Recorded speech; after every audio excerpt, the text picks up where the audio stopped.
Mi nombre es José Antonio Méndez y os doy la bienvenida a un nuevo episodio de Comentarios desde la Barrera.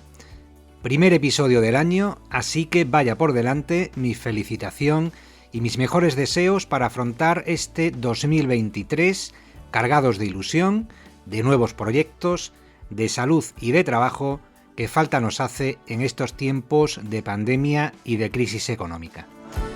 En cuanto al episodio de hoy, pues tengo el placer de compartir con todos vosotros una charla con Sergio Ibáñez Godoy, catedrático de la Facultad de Ciencias del Deporte de Cáceres, granadino de nacimiento, pero cacereño de adopción, después del tiempo que lleva ya entre nosotros. Y el motivo principal que me propuse cuando decidí que Sergio podría ser uno de los invitados del podcast fue fundamentalmente que nos contara su experiencia deportiva como entrenador y preparador físico durante su etapa en la Liga ACB de baloncesto, hoy conocida como Liga Endesa. Que nos explicara cómo un joven que iba para arquitecto termina estudiando educación física y se convierte en entrenador profesional en el Oximesa de su Granada natal. De cómo ese joven se encuentra con la papeleta después del despido del primer entrenador, de tener que tomar las riendas del equipo y debutar como entrenador jefe en la ACB, ni más ni menos que contra el histórico CAI Zaragoza, un 17 de octubre de 1987, a la edad de 21 años. Y que nos hablara también de su etapa como preparador físico durante 3 temporadas a las órdenes de Javier Imbroda en el Mayoral Maristas de Málaga. Por cierto, que de esa etapa en el Oximesa nos relatará algún que otro incidente con Joe Cooper, que era un americano al que no le gustaba mucho entrenar y que tenía bastante mal genio. Pero no adelantemos acontecimientos. Con Sergio recordaremos también la conmoción que se produjo en la histórica jornada del 3 de diciembre de 1989, cuando momentos antes de que comenzaran los partidos correspondientes a esa jornada, se conoció la noticia de la trágica muerte de Fernando Martín en accidente de tráfico. Y ya en la parte final de la entrevista nos interesaremos un poco más por su faceta como docente y nos contará cuáles fueron los motivos por los que decidió dejar el baloncesto profesional para venirse a la ciudad de Cáceres e inaugurar una nueva fase de su trayectoria personal y profesional. Todo esto y mucho más es lo que podréis encontrar, queridos oyentes, en el episodio de hoy. Sin más, os dejo en compañía de Sergio Ibáñez.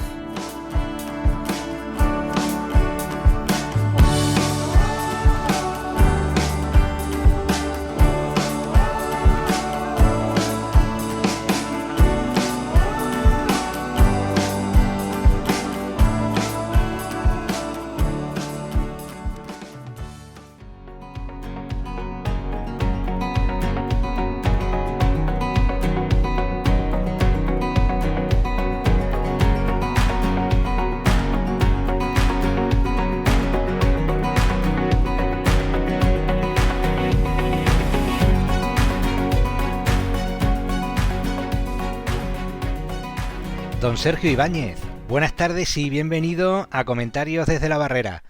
Sergio, ¿qué tal? ¿Cómo estás? Muy buenas tardes, don José Antonio, muy bien. Aquí deseoso de echar un ratito contigo. Oye, pues un placer volver a coincidir contigo, aunque sea telemáticamente. Hace ya bastante tiempo que no nos vemos en persona, ¿no, Sergio? Pues sí, yo creo que falta un poco el contacto personal. Entre el COVID y luego el trabajo hemos dejado de cruzarnos por esas calles y por esas canchas. Pues Sergio, en primer lugar, muchas gracias por aceptar mi llamada para que mantengamos esta charla sobre tu trayectoria profesional.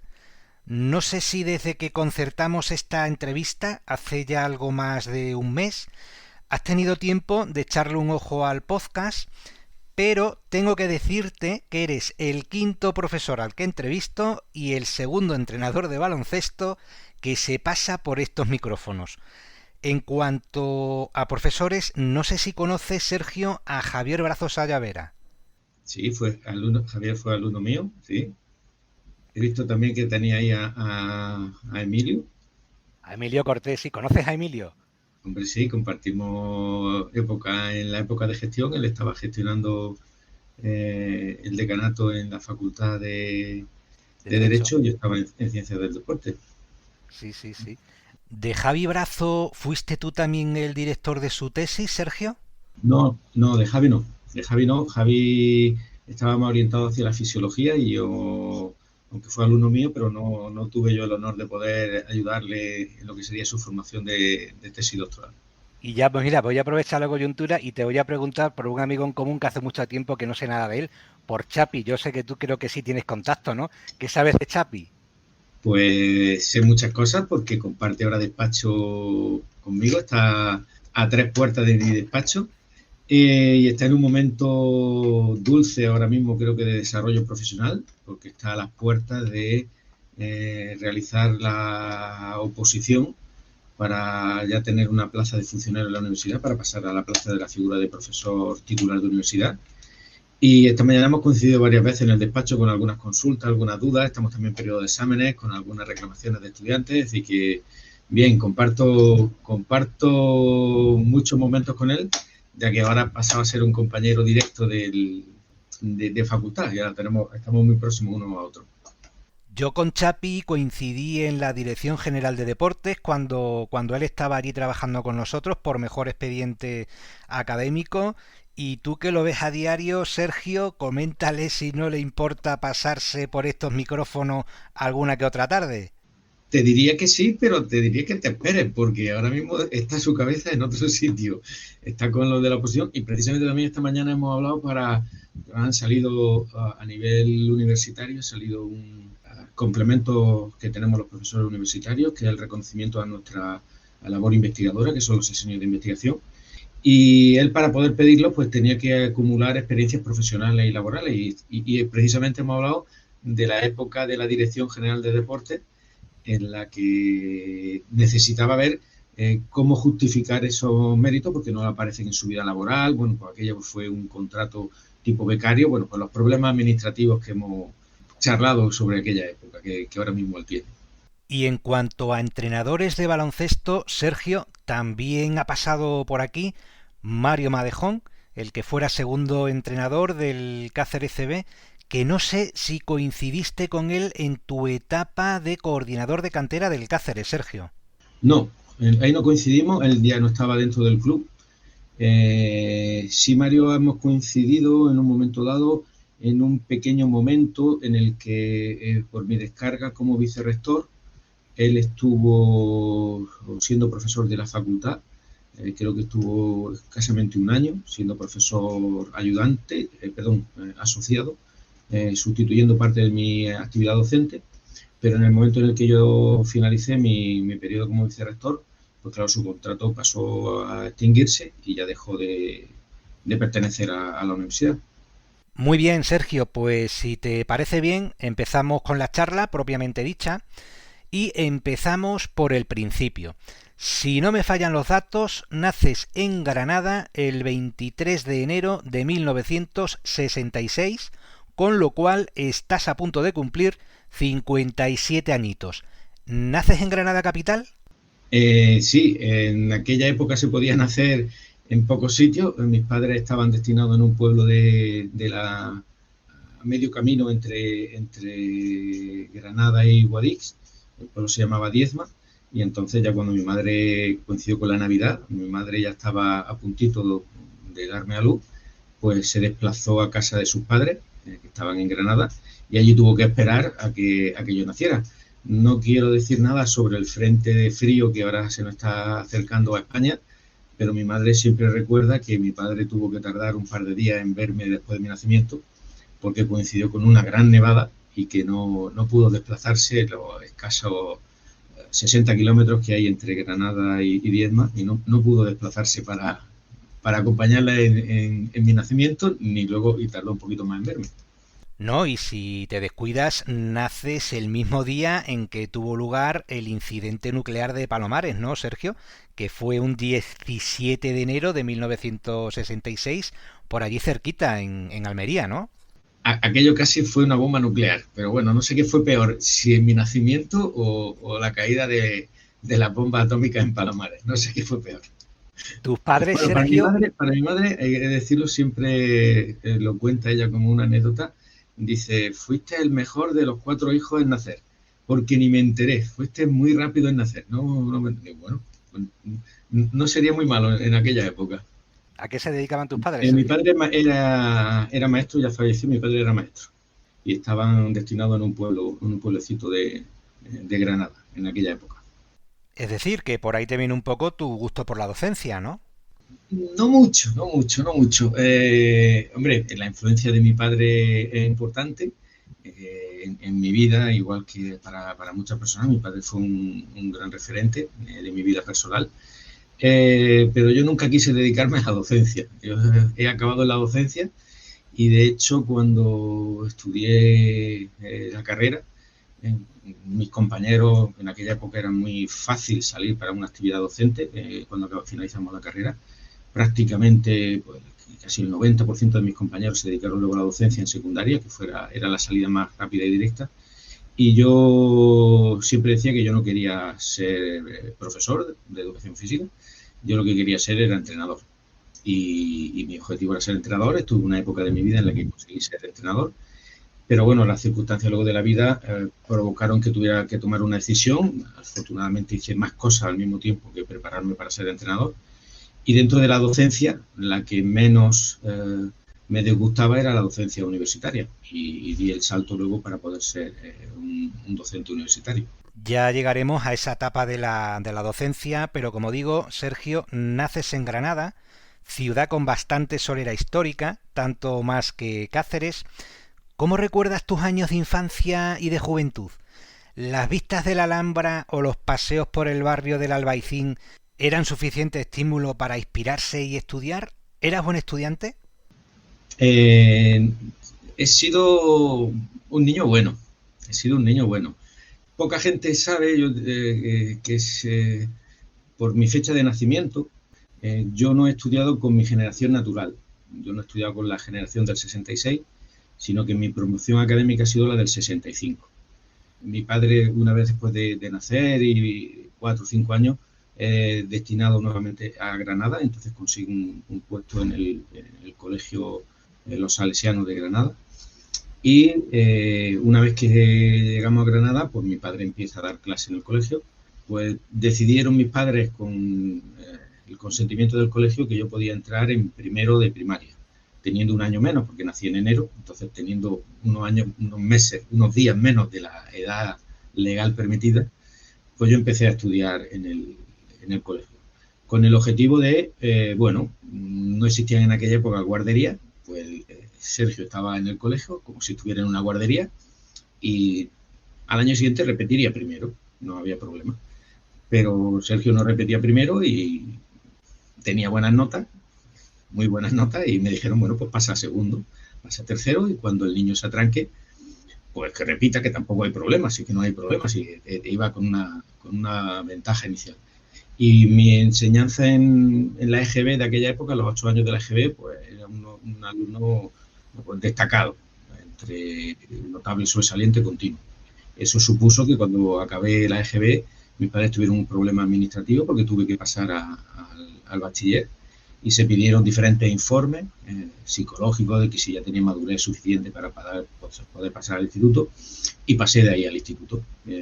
Hice el instituto normal y exactamente igual, cuando entré en la universidad, pues ya iba con una edad inferior a la que se permitía entrar a la universidad. Yo entré con 17 años, escasamente por unos meses, y ahí pues fui un alumno siempre un poco adelantado en cuanto a mi propia enseñanza. Quizás por eso, por haber nacido en enero y esos 23 días, tener ese margen de ser de una promoción y no de otra. Estaba ahí a caballo entre una promoción y otra.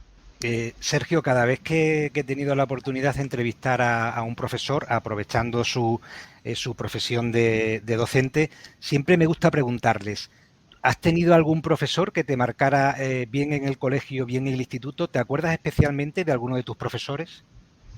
Me acuerdo de varios. En la época escolar, me acuerdo de don Basilio, uno de mis primeros profesores, en la época de la EGB. Me acuerdo de dos profesores que me impactaron mucho en la época del instituto, el profesor de matemáticas y el profesor de dibujo, que luego ha sido padre de un también jugador en Granada, don Luis Orihuela, que ya ha fallecido. Y sobre todo esos dos profesores me marcaron mucho, el de dibujo, porque yo desde pequeñito mi profesión y mi ilusión era ser arquitecto. Iba todo orientado, mi casa ya tenía todo material de dibujo técnico y era un alumno muy, muy brillante a nivel de dibujo técnico a nivel del instituto. Lo que pasa es que luego ya el verano del Cobo a la universidad hay un cambio radical en mi vida. Si quieres lo comentamos más adelante. ¿De aquellos años de infancia, Sergio, procede tu afición al baloncesto? Porque doy por hecho que en el colegio o en el instituto practicabas el deporte de la canasta. ¿Tuviste algún entrenador en tu etapa de formación que te metió el gusanillo? Voy a romper muchos esquemas, José Antonio, voy a romper muchos esquemas. Eso es bueno. He de decir que el baloncesto fue el último deporte al que practiqué. Mis padres, luego me he ido enterando con el paso del tiempo, mi padre era un gran amante del deporte y estaba en su momento, él fue maestro, pero en su momento, en su formación, pues estuvo muy vinculado pues lo que en aquella época existía, que era el Frente de Juventudes, y él estaba muy motivado por lo que era la práctica deportiva y todas las actividades que el Frente de Juventudes realizaba. Y luego, con el paso del tiempo, me he enterado de que por eso, entre comillas, mi padre veía con buenos ojos todo lo que yo hacía. Yo practicaba muchos deportes, y practiqué muchos deportes a nivel federado y a alto nivel. Y el último que practiqué fue el baloncesto. Mi primer deporte oficial fue el balonmano, que rápidamente empecé a compaginar con el hockey. Y era hockey sala en temporada de invierno y hockey hierba en temporada de verano. Como todo niño en aquella época, también jugaba mucho a fútbol. Y en séptimo y octavo de GB fui portero de fútbol del colegio, llegando a ser campeones provinciales de fútbol. Y en mi paso al instituto fui llamado por uno de los clubes de Granada pues, para entrenar como portero en categorías de formación. Hasta que llegué al instituto, y ya en el instituto pues, había una serie de compañeros de colegio que estaban allí. Jugaba también a baloncesto, jugué a baloncesto en el colegio porque jugábamos a todo en el colegio. Y cuando estábamos en el instituto pues faltaba gente para jugar al baloncesto. Y por un incidente también histórico en mi vida, pues abandoné el fútbol para pasarme al baloncesto. El incidente fue porque en este llamamiento para entrenar con un equipo ya que era profesional de Granada, pues se me convocó para un entrenamiento a las 4 de la tarde y acabé entrando en mi casa a las 12 de la noche. Entonces, cuando tenía escasamente 14 años, y esa circunstancia que sabía mi padre y mi hermano buscándome creyendo que me había pasado algo, pues hizo que de pronto pues dejara de entrenar a fútbol y me empecé a entrenar a baloncesto. ¿Qué cambio drástico, Sergio, es el que has comentado antes que se produce en el paso del COU a la universidad, si se puede comentar? El cambio drástico fue mi orientación vocacional. Es decir, yo de pequeño, como en esta historia que te estoy contando, he practicado muchos deportes, he practicado varios deportes al mismo tiempo, de manera federada y de manera comprometida y a un cierto nivel. Me gustaba mucho la actividad física y el deporte. Mi verano eran continuamente en campamentos de verano haciendo actividades físicas deportivas. Y en ese verano, pues quizá un miedo a salir de casa, porque para estudiar arquitectura tenía que ir a Sevilla. Una responsabilidad por salir de casa, porque mis padres iban a hacer un esfuerzo muy grande. Éramos 4 hermanos en poder costear a un hijo que saliera de casa a estudiar fuera de casa. Ese miedo, esa responsabilidad, junto con otra actividad que también me gustaba, pues le di un final de verano de una alegría a mis padres para decirle que ironía lo de alegría a mis padres, para decir que no iba a hacer arquitectura y que iba a estudiar eso que en aquella época se llamaba INEF. Y claro, que un hijo fuera a estudiar arquitecto, a que fuera a estudiar INEF, pues era un choque en la sociedad aquella, en la que ir de chándal por la calle sí que era un mérito, porque ahora todo el mundo va con de chándal, en aquella época nadie iba de chándal por la calle, y era un riesgo, entonces ese fue un cambio drástico en mi orientación vocacional. Siempre me ha gustado, me sigue gustando cuestiones arquitectónicas, siempre que voy a un pabellón hago fotos de los pabellones, de la estructura, de cómo están hechos. Pero bueno, eso es lo que me queda un poco de aquella época de ese gusto por esa otra vocación que yo tenía. Pues te iba a preguntar precisamente, Sergio, porque como nos estás contando, finalmente te matriculas en la Facultad de Educación Física en la Universidad de Granada. Si estudiaste la carrera por vocación, si esa fue tu primera elección, y ya me estás respondiendo a la pregunta, tus padres entonces no se lo tomaron bien del todo, pero lo aceptaron, ¿no, Sergio? Tuve miedo a la hora tuve un cierto respeto a la hora de comentarle la decisión de que iba a cambiar de carrera. Ellos respetaron totalmente mi decisión. Y con el paso del tiempo, luego ya fui entendiendo que también para mi padre, ellos tenían más el miedo de que pudiera perder los estudios. En aquella época ya tenía hecha la prescripción en arquitectura, pero para entrar en el INEF de aquella época había que hacer una serie de pruebas físicas. Y en mi promoción hubo 350 candidatos para 60 plazas. Entonces el miedo que tenían mis padres no era por la toma de decisión. Mi padre lo respetó más, es decir, como ya te he dicho, él le gustaba entrenar y le gustaba mucho el deporte, luego mi decisión pues no le desagradaba. El respeto que tenía en aquella época era que no pudiera entrar y hacer los estudios en ese primer año. Teníamos una criba importante para entrar en los estudios, aparte de la nota de la selectividad en aquella época, no hacían media con la nota de una serie de pruebas físicas y teníamos que estar entre los 60 elegidos. Y ese era el mayor riesgo de mis padres, porque cuando se realizaban esas pruebas ya no podía volver a intentar estudiar arquitectura, o la alternativa que existía en aquella época, que también se planteó en mi casa, bueno, pues si no puedo hacer arquitectura, pues hacer aparejadores, que también estaba en Granada y ya me quedaba en Granada. El problema es que en aquella época también aparejadores tenían una prueba de ingreso, una prueba de selección, y las pruebas coincidían en la misma semana. Es decir, que solo tenía una carta a la que poder elegir para mi desarrollo de mi formación universitaria. ¿Y esas pruebas físicas de acceso, Sergio, te las preparaste por tu cuenta? Pues sí, estábamos en esto, ya entrenaba baloncesto, ya era jugador de categoría de formación del equipo de Usimesa de Granada, el equipo profesional de aquella época. Y recuerdo, un mes de agosto muy, muy, muy intenso, entrenando casi 8 horas al día, 4 horas por la mañana, 4 horas por la tarde, entrenando en las diferentes pruebas. Algunas de mis entrenamientos coincidían con lo que era el entrenamiento del primer equipo. Y decía mi madre que me quedé, como dicen en Granada, hecho una sílfide. Me quedé muy delgadito de tanto entrenar.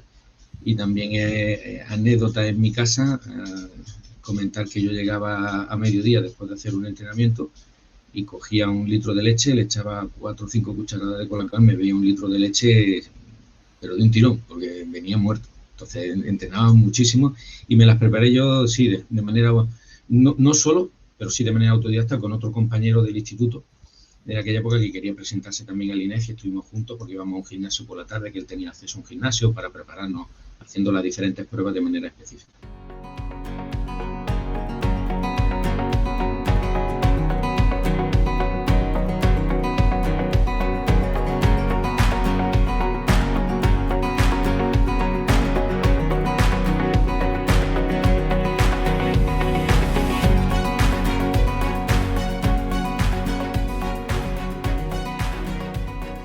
Sergio, aquellos años de universidad, supongo que los recordarás con nostalgia.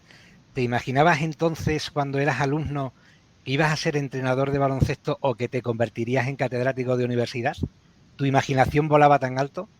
Mi imaginación como joven en aquella época sí me imaginaba como entrenador, porque yo quería ser entrenador. Entonces esa era mi vocación, llegar a ser entrenador.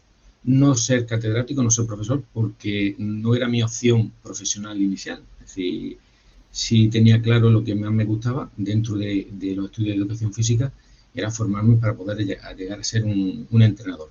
Sergio, en tu época la mili era obligatoria todavía. ¿Llegaste a hacer el servicio militar? No. También como universitario en aquel momento, bueno, somos de la generación del baby boom y entonces empezaba a haber mucho excedente de cupo. Y yo rezaba porque entrara en el sorteo y fuera excedente de cupo en algún momento dado. Me llegué a plantear en su momento también hacer la milicia universitaria, que también lo hacía mucha gente durante el estudio de la carrera, pero al final yo seguí estudiando con toda normalidad. Y como mi tránsito de los estudios al ámbito profesional fue directo, es decir, acabé y ya estaba con un contrato profesional, fui pidiendo prórroga, hasta llegado un momento dado en donde me casé también, relativamente joven, y empecé ya a pedir prórrogas por estar casado, y luego hice la prestación social sustitutoria. Y yo la hice aprovechando pues mis periodos de vacaciones en verano en el pueblo donde vivía. Me la concedieron y estuve haciendo eso. No tuve que hacer el servicio militar. Sergio, terminas la facultad en 1988 y ya desde un principio saboreas las mieles del éxito profesional, puesto que ocupas el cargo de segundo entrenador del Oximesa Granada, que era por entonces equipo de la Liga ACB. ¿Cómo recuerdas esa primera experiencia en la élite del baloncesto español? Sobre todo siendo tan joven, ¿no? Porque tenías tan solo 22 años. Mi debut fue anterior. Te voy a dar otra primicia. Como entrenador de Pero la debut cantera... en ACB, Sergio, debut en ACB. En ACB. Como entrenador de la cantera del club, yo cogía una generación, que era la generación nacida en 1970, y la fui acompañando hasta prácticamente que fueron juniors de segundo año. Y la progresión con ese equipo fue cada año increciendo. Siempre fuimos campeones de Granada, la generación que yo cogí siempre fue campeona de Granada, con la dificultad que era un equipo que no tenía tradición. Ese club en ese momento no tenía tradición de cantera, había club más histórico en Granada que tenía más tradición, como en algún colegio privado, o el Club Deportivo Universidad eran los clubes más históricos en formación de cantera. Y a partir de mi entrada en el Oximesa, pues se empieza a generar una estructura de cantera de club que compañeros creo que me precedieron después, que también eran licenciados en Ciencias del Deporte, en aquel momento estudiantes de la carrera, pues se generó una cantera también de entrenadores de formación. Pues en este desarrollo profesional, el club de Oximesa de Granada también se caracterizaba por tener un presidente que cambiábamos de entrenador una o dos veces durante la temporada. Y en mi periodo en el que yo estaba en quinto curso, coincidió que decidieron cambiar a un entrenador, que era un entrenador granadino, y para traerse a otro entrenador que es foráneo. Y tuve la suerte de poder entrenar al primer equipo durante una semana en la ACB, y debuté como entrenador de la ACB con 21 años en un partido que fue retransmitido por televisión, que fue Oximesa CAI de Zaragoza, con la fortuna de que Oximesa, después de cargarse al entrenador, ganó. No significa que fuera por mi mano, pero bueno, los jugadores en ese partido, que además era televisado, pues dieron todo su potencial, y ahí fue mi debut en la ACB. Eso permitió que al año siguiente, una vez que finalicé la carrera, el club decidiera apostar por mí como segundo entrenador. Y ya directamente acabé la carrera y estuve como segundo entrenador. En esa temporada empecé con Ángel Martín Benito, que también fue cortado a mitad de la temporada, y tuve que estar dirigiendo al equipo durante 3 semanas, con 3 partidos no tan exitosos como en la primera vez, y terminé esa temporada ya como segundo entrenador. En ese partido de debut tuyo, Sergio, contra el CAI, ¿quién era el entrenador del CAI? Pues ahora se me ha olvidado. Manel Comas, ¿no? No. Empiezo a tener ahora Alzheimer. Puede ser Manel Comas. No sé si era Ranco Ceravica o Manel Comas. No lo sé. Tengo que mirarlo, porque hace poco también mi hermana me ha mandado algunos recortes de prensa de aquella época en la que salía mi nombre, salía todo, y también fue un poco un revuelo, porque de ganar ese partido, pues algunos medios de comunicación de Granada dijeron, bueno, que continúe, que siga avanzando, y salió luego inmediatamente que mis declaraciones que no, que yo quería acabar la carrera, que estaba en quinto y tenía que acabar la carrera, y quería acabar la carrera. Lo primero era acabar la carrera y luego ya entrar en el mundo profesional. También estaba en una época de crecimiento y de aprendizaje, entonces aquello fue circunstancial. Como segundo entrenador del Oximesa, Sergio, dices que coincides siendo primer entrenador con Ángel Martín Benito. No sé si también coincides en alguna etapa con Rafael José García. ¿Cómo era tu relación con ellos? ¿Te permitían participar en la toma de decisiones? ¿Te asignaban responsabilidades? ¿O por el contrario, Sergio, la figura del segundo entrenador por entonces, pues era más bien simbólica para dirigir entrenamientos, encargarse del material y ese tipo de cuestiones? En la época en la que estuve con Ángel, que prácticamente fue toda la temporada, luego Ángel fue cortado y hice una propuesta de posible entrenador. Me hicieron caso dentro del club, que fue mi profesor de baloncesto de la facultad, fue Daniel Pintor. Y entonces en esa primera temporada empezamos con Ángel Martín Benito, continuamos con Daniel Pintor y a Daniel Pintor acabaron cortándolo también en los momentos finales de la temporada para que entrara Manuel Cueto, y al final el equipo se salvó esa temporada. Fue una temporada muy dura a nivel de resultados, éramos uno de los equipos de la parte baja de la Liga CB y tuvimos 3 entrenadores. Entonces mi relación con ellos fue muy buena. Ángel era un entrenador que venía de Barcelona, era un entrenador catalán y tenía un apoyo en mí como persona que le podía ayudar a conocer el entorno en donde estábamos trabajando. Yo quería aprender mucho, él tenía más experiencia, mucha más experiencia en lo que sería la alta competición, y yo le pedía asesoramiento, y él delegaba algunas funciones en mí en el desarrollo de lo que sería el entrenamiento del equipo. Con Daniel como discípulo suyo o a nivel como profesor, pues igual, una cosa es lo que te transmiten en clase y otra cosa es luego la intervención en el entrenamiento, y delegaba en mí muchas de las responsabilidades y me autorizaba para realizar muchas de las acciones que luego a él le gustaba implantar. ¿Quiénes eran entonces tus referentes como entrenador, Sergio? Si es que tenías alguno. Te doy algunos nombres. Antonio Díaz Miguel, Lolo Sainz, Marel Comas. No hace falta que me lo digas porque son esos. Es decir, yo de pequeño complementaba mi formación en la facultad con asistencia a muchos clinics. Antes había el clinic de la Asociación de Entrenadores de Semana Santa, el clinic de Navidad, y mis padres me permitían ir, yo me costeaba todos esos viajes y eran fuera de Granada. Y un referente, el primer referente histórico para nosotros, Antonio Díaz Miguel, sobre todo por los éxitos que fue consiguiendo para el baloncesto a nivel nacional. Y luego lo que antes veíamos mucho, porque era lo único que se podía retransmitir, se veía mucho al Real Madrid, y la figura de Lolo Sainz también era muy significativa para nosotros. Sergio, ¿en el Oximesa coincides con Joe Cooper? Sí. Te lo pregunto, ¿sabes por qué te lo pregunto? No sé. Porque según cuentan las crónicas, ¿no? Como diría el otro, era un jugador, por lo visto, que tenía un carácter complicado, ¿no? Parece ser que tampoco le gustaba mucho entrenar o llegar puntual a los entrenamientos. Y se cuenta, bueno, que entre sus polémicas llegó a agredir entonces a Santi Abad, que era jugador junior del grupo IFA español, en un partido además televisado por televisión española, y también que llegó a agredir al hijo del presidente, que se daba la circunstancia, que era no sé si era el secretario del club o el delegado del equipo. El delegado del equipo.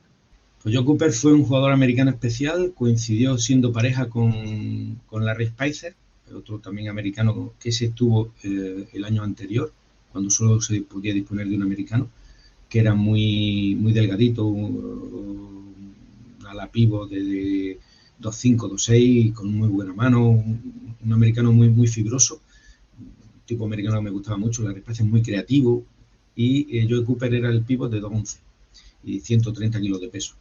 En aquella época la preparación física se hacía una preparación física había una fase muy genérica, y en la que él decía que él había venido a jugar al baloncesto y no venía a correr. Y entonces él correr en la pista no aceptaba correr en la pista.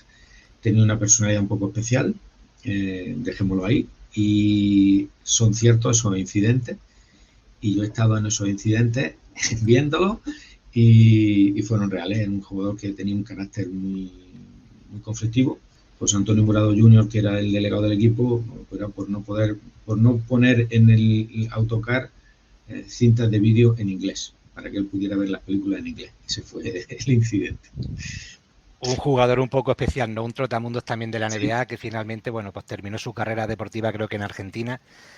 No sé si en la actualidad, Sergio, siguen las andanzas del Covirán Granada en la Liga Endesa. Las sigo muy directamente, porque en la otra faceta que ahora hago, por lo menos mato el gusanillo como investigador.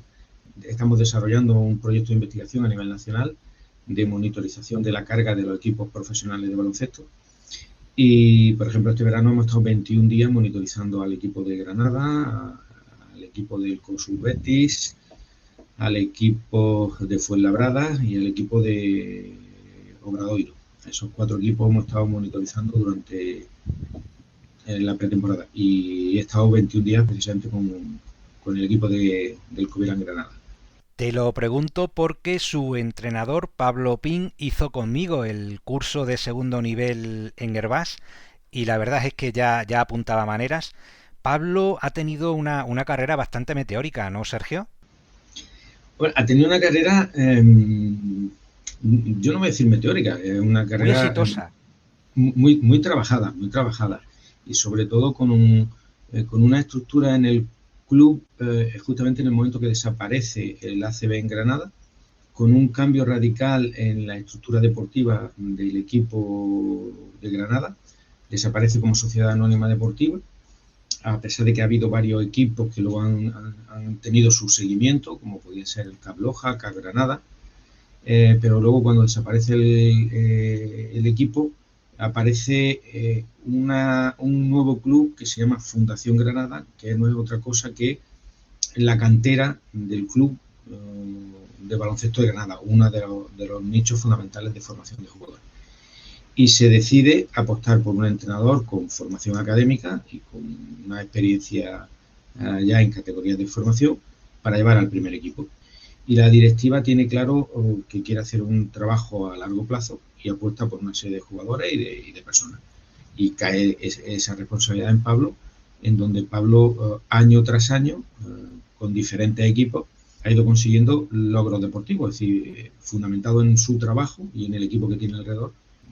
Y eso le ha permitido, pues, el año pasado tener un ascenso directo no previsto, porque no era el equipo de los que había en ese año, el año pasado en la categoría del Ebro, el que podía ser el equipo más favorito para lograr ese ascenso. En primer lugar, creo que estaba el Estudiante, como el equipo recién descendido y que se construyó un equipo exclusivamente para el ascenso.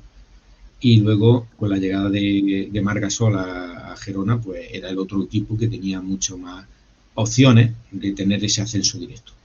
En tu caso, Sergio, los cursos de entrenador te los vas sacando a la par que vas estudiando la carrera. ¿Cuándo haces el curso superior de entrenador?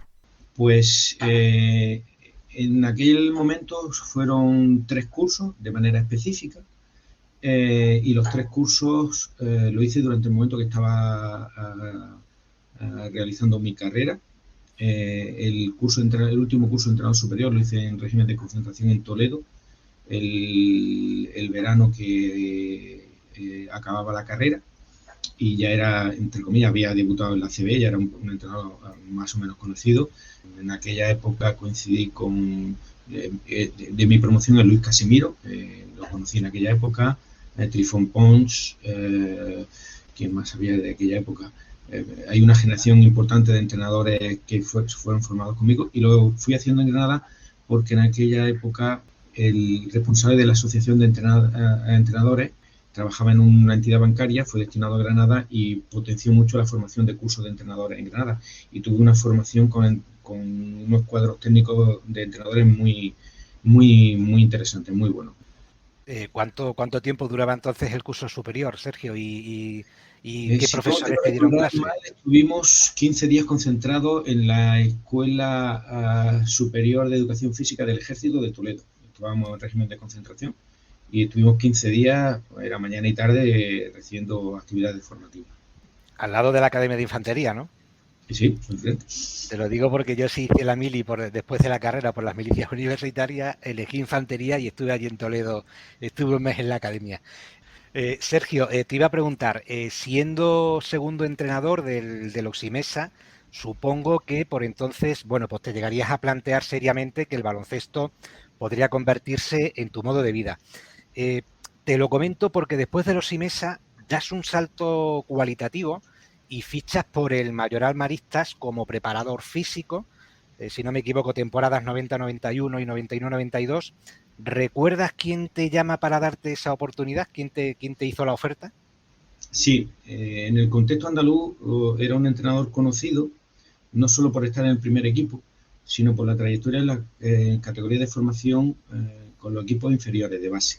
Y recuerdo la llamada porque yo estaba, después de ese año de segundo entrenador, en Granada estaba la posibilidad de que siguiera en las categorías inferiores. En el primer equipo llegó un entrenador yugoslavo y tenía que decidir quién iba a ser el entrenador. No estaba el segundo entrenador, no estaba claro que Dusan Bujosevic quería que yo fuera el segundo entrenador, porque también había otros entrenadores que se postulaban para ser ayudantes, y recibí una llamada de Jacinto Castillo Naranjo, que era el presidente deportivo del Club Mayor Almarista, y me ofreció la posibilidad de contratarme como preparador físico. Tuve 3 años como preparador físico del club en la ACB, hasta la desaparición del Club Mayor Almarista, es decir, los 3 años que estuvo en la ACB estuve con ellos. Al mismo tiempo me pidieron que también colaborara con los equipos de formación. ¿Te costó mucho decidirte, Sergio? Porque, como nos estás comentando a lo largo de la entrevista, tu sueño era ser entrenador, ahora ibas a jugar un rol distinto, más específico de preparador físico. ¿Te costó mucho tomar la decisión? Fue una decisión muy difícil porque también, se lo digo también a mis alumnos, tenemos un problema, una ventaja y un problema. Y que por nuestra formación podemos ser llamados para cumplir diferentes roles.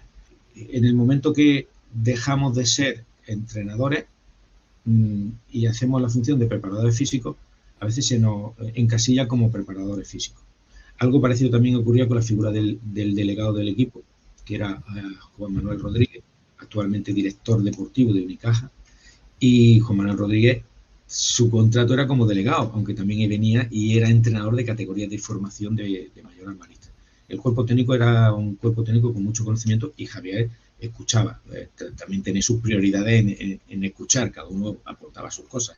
Si yo decía blanco a nivel de preparación física, él aceptaba blanco.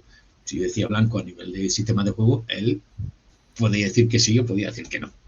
Te estás refiriendo a Javier y, bueno, pues que sepan los oyentes que hablas de Javier Imbroda. Supongo que eso sería suficiente motivación, ¿no, Sergio?, para aceptar esa llamada del Mayoral Madristas. Aparte de Imbroda, también coincides con jugadores de altísimo nivel como Nacho Rodríguez, Tonín Llorente, Mike Ansley, Dairon Nix. De esa etapa de Málaga, Sergio, ¿qué jugador te impactó más a nivel físico, ya sea por su calidad técnica o por su talento natural? Hay varios. En aquel momento Javier Imbroda era un joven entrenador, es un matiz. Ahora Javier Imbroda es una institución en el baloncesto nacional. Y en aquel momento era un joven entrenador que venía, pues como estábamos hablando ahora de Pablo Pin, con una muy buena trayectoria en el Club Maristas de Málaga, de cogerlo en categoría senior ya y ir subiéndolo hasta meterlo en la ACB. Es decir, eso es un entrenador que el club también apuesta por un entrenador y le da continuidad, que eso es una de las acciones que a veces se nos olvida en el baloncesto español. De jugadores hay varios. Podría empezar por la primera acción sorprendente que yo vi del jugador, uno de los más impactantes. Yo coincido en el primer año con Mike y Ray Smith. Entonces, con Mike Smith, lo más sorprendente fue verlo en el primer año que fichó, campus de verano, antes de empezar la pretemporada. Llega Mike, estábamos trabajando en el campus con un montón de niños. Y recuerdo a Mike que todo el mundo, que salte, va, un mate. Y a Mike girar la cabeza así para un lado, girar la cabeza para otro, moverse así su cuerpo, coger la pelota, ir corriendo y pegar un salto, poner la cabeza en el aro y meterla así para abajo sin calentar. Eso es increíble. El físico que tenía Mike en mí en aquella época es increíble. Ray en mí tenía una potencialidad de juego increíble también, a pesar de que no se cuidaba tanto. Y eso también le ha ido limitando. Es decir, el talento de Mike se ha cuidado más, Ray ha sido muy bueno, tiene un gran desarrollo, pero se cuidaba menos. Hay anécdotas de alimentación que le ha costado integrarse a la vida más europea, ¿no? Venían con una alimentación más americana de comer hamburguesa y luego pues, le ha costado, ¿no? Y otro que me impactó muchísimo fue David Benoit. David Benoit fue un jugador que estuvo con nosotros una temporada, era un rookie recién salido, participó también en el concurso de mates en la Liga, la ACB española, y de aquí, de España, fue a Utah Jazz y estuvo, no sé si 4 o 5 años jugando en Utah. Esos fueron jugadores en cuanto a extranjeros, que me impresionaron muchísimo, muchísimo. ¿Y el Javier Imbroda de entonces, Sergio, tenía tanta mala leche como de la que hacía gala cuando era ya un entrenador consagrado? Yo no diría mala leche, yo diría que tenía carácter, y tenía un carácter muy ganador. Él tenía un carácter ganador y era muy exigente con la gente que trabajaba, porque él era exigente consigo mismo. Y entonces nos exigía a todos. Y todos trabajamos a un altísimo nivel. Yo con él he tenido una relación muy buena, y ha habido momentos en donde mi criterio traté de razonarlo con algún choque conceptual de cómo se preparaba el equipo a nivel físico. A lo que tú puedes llamar mala leche, ¿no? Es decir, se perdía un partido y Sergio, métele una sesión de castigo. No puedo meter una sesión de castigo, porque a mí, entre una de las cosas por las que se me ficha y se justifica el Jacinto Castillo, es que venían de una temporada anterior donde tenía muchas lesiones musculares y querían evitar el número de lesiones. Y desde los 3 años que yo estuve allí, pues lesión muscular no tuvimos ninguna, tuvimos alguna lesión traumática, pero en ese elemento sí lo estuvimos controlando mucho. Entonces, algunas de las prácticas habituales de aquella época, que era hacer sesiones de castigo y sprints, tal y cual, pues yo le decía que eso no podía ser. Entonces teníamos un conflicto entre los dos, y llegaba el que manda es él, por supuesto, pero yo intentaba minimizar al máximo y luego le argumentaba el por qué no. Pero ya en aquella época buscábamos, él tenía un carácter muy fuerte para llegar a conseguir el objetivo de juego y de resultado, y nos exigía a todos. Javier, que le gustaba trabajar, lo que quería era trabajar mucho. Nuestras pretemporadas han sido modelo de copia durante mucho tiempo. Pretemporadas con 4 sesiones de entrenamiento diario, pero para poder hacer 4 sesiones de entrenamiento diario tenemos que tener un alto control de la carga de entrenamiento, y la única manera en aquella época que teníamos era mediante la utilización de pulsómetros. Entonces, a Javier le gustaba trabajar y yo le daba trabajo, pero también te tenía que decir cuándo no se tenía que trabajar. Javier Imbroda, Sergio, por cierto, tristemente fallecido, ¿no? El año pasado. ¿Seguías manteniendo contacto con él? Últimamente no, porque él pasó luego, he mantenido contacto cuando estuvo en el Madrid, cuando estuvo en Sevilla, en los diferentes clubes, cuando está en la selección, siempre de felicitaciones de Navidad, pero cuando en el momento que pasa la política ya tiene mucho tiempo, otras obligaciones, y manteníamos contacto porque tengo un WhatsApp, sigue estando un WhatsApp del equipo de Mayoral Marista, y él participa en el WhatsApp y hemos estado hablando en el WhatsApp, pero ya sus obligaciones profesionales ya están a otro nivel, y el contacto en principio se va perdiendo. Cuando yo llego aquí a Cáceres, en el año 2001, organizo el primer Congreso Ibérico de Baloncesto. Javier era seleccionador nacional en aquella época, le llamo y vino a Cáceres a dar la ponencia de clausura del primer Congreso Ibérico de Baloncesto. Es decir, seguimos manteniendo un buen contacto con él. Te iba a preguntar que cómo se vivían en aquellos años del Mayoral, Sergio, los derbis con el Caja de Ronda. Pues como un gran derbi, porque era el enfrentamiento del niño rico contra el niño pobre. Era la institución de baloncesto malagueña, que es la Caja de Ronda, en la que ellos disponían de las mejores instalaciones. Ya en su momento ya tenían una ciudad deportiva exclusiva para su entrenamiento, que es la ciudad deportiva de Carranque, que es donde ahora está la base de todo el entrenamiento de Unicaja. Y Mayoral entrenaba en el pabellón del colegio, Maristas, y luego comenzó a entrenar en un segundo pabellón de la ciudad, que es el pabellón de la ciudad deportiva de Carranque, lo que para los cacereños podría ser el pabellón de la ciudad deportiva, que hay un complejo con diferentes instalaciones deportivas. Y en el último año, pues como fuimos creciendo, ya hubo una cierta rivalidad porque entrenábamos y jugábamos en el mismo pabellón.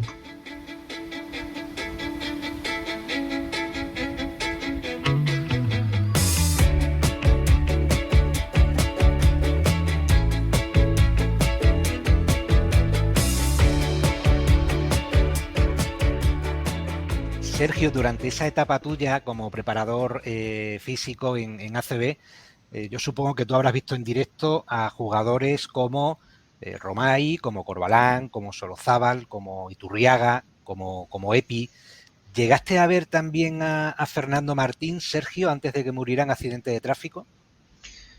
Pues sí, llegamos a ver a Fernando Martín. Se había ido ya a la NBA, volvió y estaba en el Real Madrid. Y fue muy duro para nosotros la muerte de Fernando Martín, porque Fernando Martín participaba de los campus que organizaba en verano Javier Imbroda. Allí lo conocí, en campos de baloncesto. Javier organizaba unos campos en aquella época que se llamaban Balmayer, era para jugadores profesionales y luego también para niños. Fernando Martín participó, tenía muy buena relación, conocía mucho a Javier Imbroda, y estábamos nosotros en Madrid. Creo que íbamos a jugar contra... No me Fue el 3 de diciembre de 1989, Sergio. Sí, el partido es que nosotros jugábamos en Madrid, pero no contra el Real Madrid, y saltó la noticia justamente antes de que nosotros jugáramos. Y fue muy impactante porque ya lo conocíamos, y sobre todo para Javier, que tenía una relación mucho mayor con él. O sea, ¿recibisteis la noticia del fallecimiento antes de jugar un partido, Sergio? Antes del partido, sí. ¿Y se llegó a celebrar esa jornada de baloncesto? ¿No se suspendieron los partidos, Sergio? Sí, jugamos, nosotros jugamos. El Real Madrid creo que no, pero nosotros sí jugamos. Sergio, avanzando un poco en el curso de los años, dejas el Mayoral en la temporada 91-92, creo. Año, por cierto, bastante aciago, ¿no? Para el baloncesto español, con las Olimpiadas de Barcelona 92, con aquel famoso angolazo. ¿Llegaste a conocer, por cierto, a Antonio Díaz Miguel en persona? Sí, Antonio Díaz Miguel lo conocí, no con un trato personal.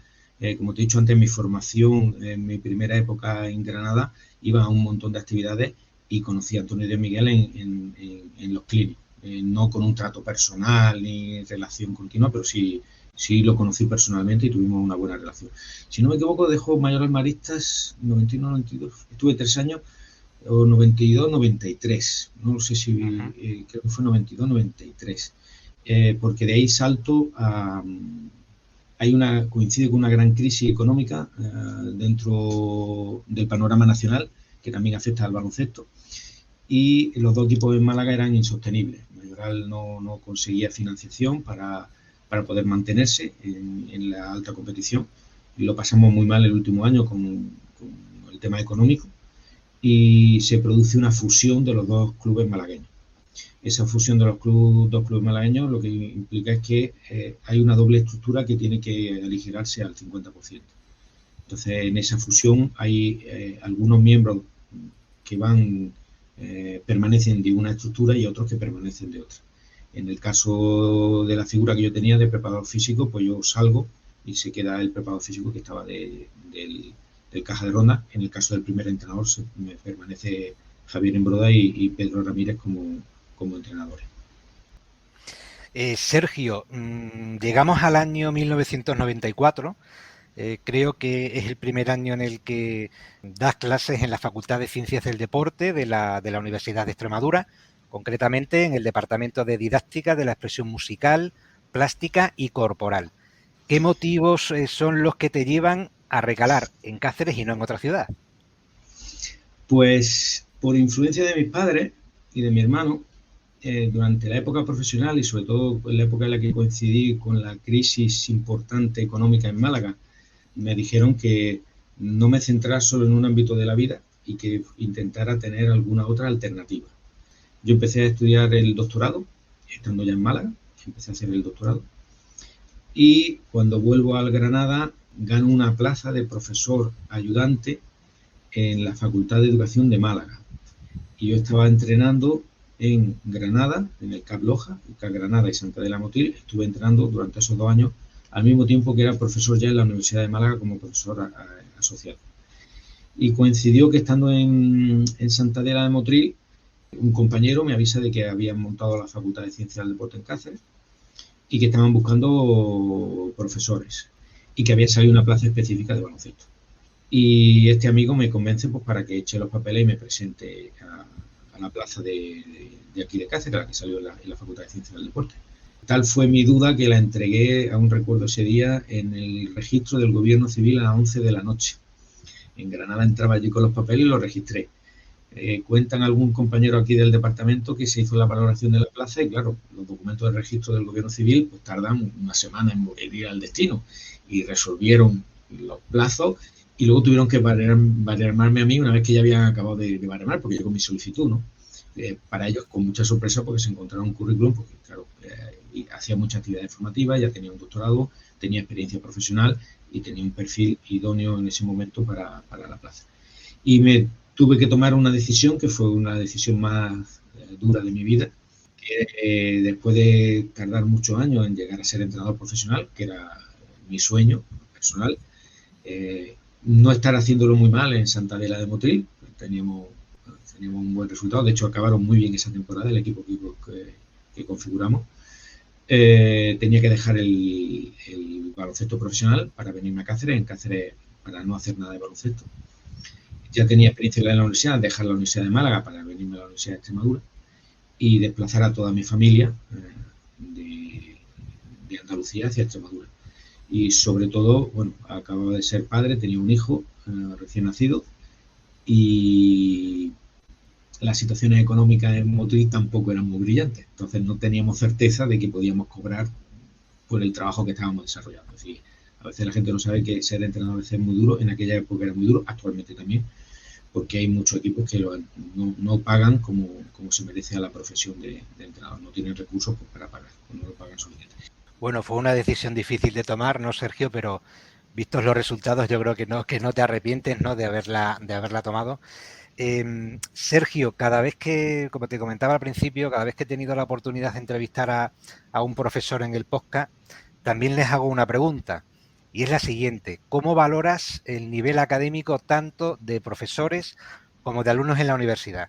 Sobre todo, te lo pregunto con respecto a las jornadas posteriores a los que hemos estudiado, pues la EGB, el BUP y el COU, ¿no? Yo no digo que los de la EGB seamos los mejor preparados del mundo, ¿no? Pero sí parece desde fuera que el nivel, por lo menos de alumnos, deja bastante que desear. ¿Cuál es tu opinión? Pues hay una evolución. Y a ver cómo lo digo y lo digo bien. Los que nos hacemos mayores creemos que cualquier tiempo pasado fue mejor. Eso es una realidad que vivimos con cierta añoranza, con un cierto anhelo, y creemos que lo que nosotros hicimos fue lo mejor. Eso no significa que necesariamente sea verdad, pero hay algunas cosas en donde, dependiendo de los factores que tú coloques sobre la mesa, pues puedes decir que hay promociones que eran mejores que otras. Yo, sí, en estos ya casi 28 años que llevo en Extremadura, pues puedo recordar con mucho anhelo los alumnos de las primeras promociones, que si marco una diferencia con los alumnos de las actuales promociones, en nuestro caso, en la ciencia del deporte, puedo marcar que la diferencia fundamental se llama vocación. Para mí, los alumnos de las primeras promociones eran mucho más vocacionales de lo que lo son ahora. Hay alumnos que eligen las carreras sin ver que tienen esta gran vocación. No lo percibe, y no lo percibe ni en su manera de trabajar, ni en su manera de implicarse, y a veces están llegando a la universidad como si fuera una continuación de la vida de la enseñanza secundaria. Entonces, en aquella época yo recuerdo que ellos querían y venían con muchas ganas y hacían todo lo que decíamos y algo más. Y ahora, pues, no ves ese interés. Ahora se lo damos, entre comillas, casi todo hecho a los profesores. Estamos acostumbrados a nuestros alumnos a que se lo demos todo hecho. Entonces, no van a ser mejores, tienen otras competencias, tienen otras cosas mejores, pero ahí han perdido un poco esa hambre por aprender. También el sistema los está condicionando a que esto sea así. Y voy a poner un ejemplo. Yo creo que ni una cosa es mejor ni otra, sino que van cambiando los tiempos. Antes, como nos dábamos apuntes, había que coger todos los apuntes. Y estaba todo registrado. Ahora, para ser yo un buen profesor, necesito colocarle en el campus virtual, que ya todo está informatizado, los documentos de los que yo voy a hablar en clase. Mis primeros documentos eran unas presentaciones que eran infumables, porque era todo texto. Ahora mis presentaciones ya son un poquito más amenas, más divertidas, y tengo imágenes y pongo iconos que me permiten a mí hablar durante el tiempo de la clase. Son, como yo digo, mis chuletas, para yo saber el discurso que tengo que hablar con los alumnos. Entonces, esa chuleta es lo que los alumnos creen que sea el contenido de la asignatura, ¿no? Si eso es el esquema. Eso es con lo que yo puedo ahora estar 5 minutos hablando y me da pie a encadenar un tema con otro. Pero no ve a los alumnos que estén registrando lo que tú estás interviniendo. Pero eso lo estamos enseñando así a los alumnos porque yo soy un buen profesor, porque ya subo mis presentaciones al campo virtual. Y una de las preguntas básicas es, ¿va a subir el PowerPoint al campo virtual? Sí, lo voy a subir. Porque si no lo subo, se considera que soy un mal profesor. A pesar de que subo eso, luego subo un capítulo de libro o un artículo que es de obligada lectura porque está relacionado con lo que estoy hablando. Eso ya no se utiliza. se leen el esquema y con eso está. Entonces, los alumnos se acomodan y se acomodan porque nosotros también les dejamos que se vayan acomodando y les facilitamos ese tipo de acción. Tienen a lo mejor otras competencias que no tenían los alumnos de aquella época, pero yo para mí la diferencia sí está en ese sentido, en el hambre, en la vocación por la profesión. Desde que llegas a Extremadura te implicas bastante en el mundo universitario, hasta el punto de que entre los años 2004 y 2012 pues te conviertes en el decano de la Facultad de Ciencias del Deporte. Veo que te gusta bastante meterte en fregados, no sé cómo estiras tú las 24 horas del día. ¿Ese puesto te proporcionó una perspectiva, una visión distinta de la universidad? ¿Tuviste que lidiar con muchos roces entre profesores y alumnos y entre los propios profesores? ¿Qué balance haces de esa época, Sergio? Bueno, pues, José Antonio, me tiro a todos los charcos y soy una persona comprometida. Entonces, cuando me ponen un reto, lo acepto. El primer reto fue venir a Cáceres y lo acepto. Y el primer año fui el secretario de la facultad. El segundo año de la creación de la facultad fui el vicedecano. Luego hubo unas elecciones y la persona que salió de decano pues no confió en mí para que siguiera dentro del equipo de canal y estuve un tiempo apartado de lo que era la gestión universitaria. Y posteriormente, pues en un momento dado se producen las elecciones al decano y me presento y conseguimos que la candidatura que yo avalaba, pues conseguir el decanato para la gestión del centro. Lo que eso implica es tener una visión desde los dos lados de la barrera del ámbito universitario. Fue una etapa dura de gestión, hubo que normalizar muchas situaciones, hubo que, como facultad que estaba en fase de crecimiento, hubo que sistematizar procedimientos, normas. En mi caso supuso abordar un proceso de evaluación del centro que por primera vez se estaba produciendo a nivel nacional con la NECA. Lideramos la implantación del primer sistema de garantía de calidad de la universidad. Junto con Politécnica fuimos los centros pioneros en abordar esos retos. Fuimos de los 8 primeros centros españoles que tuvo un sistema de gestión de la calidad aprobado, que ahora que está muy en boga, que todo tiene que tener calidad. Es decir, que fue un trabajo continuo y constante con un equipo que me apoyó, un equipo que sin él no hubiéramos podido hacer ese tipo de labor. Y fue una implicación mayor en lo que es el conocimiento del funcionamiento de la propia institución. Ya como profesor, conociendo algunos elementos de cómo es nuestra empresa, nuestra institución, pero ya como decano lo que tienes que tener una visión diferente. Sergio, te has referido antes al Congreso Ibérico de Baloncesto, que organizas la primera edición con participación de Javier Imbroda. Tú no te acordarás, evidentemente, yo participé en la organización del año 2006, sí, porque yo entonces trabajaba en la Dirección General de Deportes. Y a ver si la técnica lo permite, Sergio, te voy a compartir una imagen, a ver si la puedes ver. A ver qué me saca. A ver. Me da miedo. No, es simplemente por curiosidad. A ver si reconoces a los que aparecen en esa foto. Pues claro que sí, hombre, claro que sí. Como has visto, una de las actividades académicas que uno desarrolla y siempre vinculado con el deporte que uno hace, fui el padre del Congreso Ibérico de Baloncesto, congreso que se sigue desarrollando actualmente. Seguimos desarrollando, llevamos por la edición número 11, un congreso bienal. Se ha consolidado ya a nivel nacional e internacional como un referente dentro de los congresos específicos del deporte. Y en esa edición, yo tengo una foto también parecida con mi hijo, ahí con Pepu. Digamos que en la foto aparezco yo al lado de Pepu Hernández. Efectivamente. Y teníamos como tradición que la clausura del congreso era un congreso que trata de integrar la parte práctica con la parte académica, la ciencia y la práctica, la teoría y el entrenamiento. Y la ponencia de clausura solía ser el seleccionador nacional español, masculino o femenino. Hemos ido trayendo en diferentes ediciones y en esa edición coincidió que fue Pepu Hernández el seleccionador que vino y creo que ese año habíamos sido campeones del mundo. Venimos de 2006, sí, ¿no? 2006 sí, sí, yo creo que sí, ¿no? Sí, claro. De ser campeones del mundo y ahora una de las actividades un poco más impactantes que él pudiera venir y gracias a la colaboración con la Federación Española de Baloncesto vinieron y estuvieron, recuerdo que estuvo previamente en el pabellón trabajando con niños y luego dio su ponencia de clausura. Sergio, te iba a comentar que qué importante no es la colaboración en todos los ámbitos, también en el educativo y en el deportivo, y ese quizás sea uno de los objetivos, ¿no?, que se persigue con el Congreso Ibérico de Baloncesto. Te pregunto porque tú, que has participado como ponente, como conferenciante en otras universidades, sobre todo en Portugal, en Brasil o en Chile, en programas de colaboración, ¿qué idea, por tu experiencia, Sergio, crees que tienen de la Universidad Española en esos países que tú has visitado? Ellos piensan, no puedo hablar de la universidad en general, me voy a hablar de la De tu nuestra facultad. y de ciencias del deporte en particular. Ellos nos tienen como un gran referente. Voy a hablar voy a hacer dos distinciones. Para mí fue un gran descubrimiento cruzar la raya, literalmente, y ir de España a Portugal, esa raya física que no existe y que es más una raya mental. Mi primer paso, y al cruzar la raya, ir a Portugal a hacer una estancia de investigación en el año 1999, me permitió ver que la Universidad Portuguesa, la Facultad de Ciencias del Deporte, en ese momento estaban un paso por delante nuestra.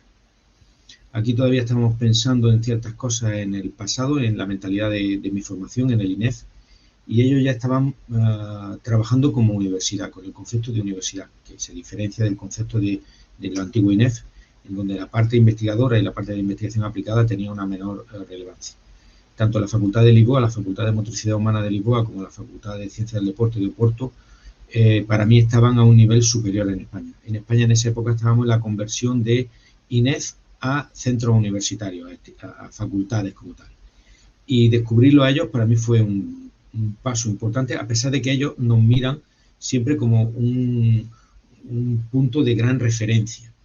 En ese momento, en algunos centros portugueses, estaban un paso por delante en el concepto de investigación y de investigación aplicada en una carrera universitaria. España luego ha evolucionado y entonces yo, que para mí ellos fueron un referente, ahora ellos se miran en nosotros como un referente. Hemos evolucionado rápidamente y hemos cambiado rápidamente. Y otro nivel ya es si cruza el charco, Costa Rica, que es el sitio donde yo estaba, Costa Rica, Brasil, México, Argentina, ellos nos tienen realmente idealizados. Nos tienen realmente idealizados. Ellos tienen una ansia de formación y una ansia de aprendizaje increíble. Y lo que no hacen aquí mis alumnos, lo hacen ellos allí. Yo llego allí y se han leído todo lo que he publicado. Digo, pero ¿cómo tenéis el valor de leeros lo que yo publico?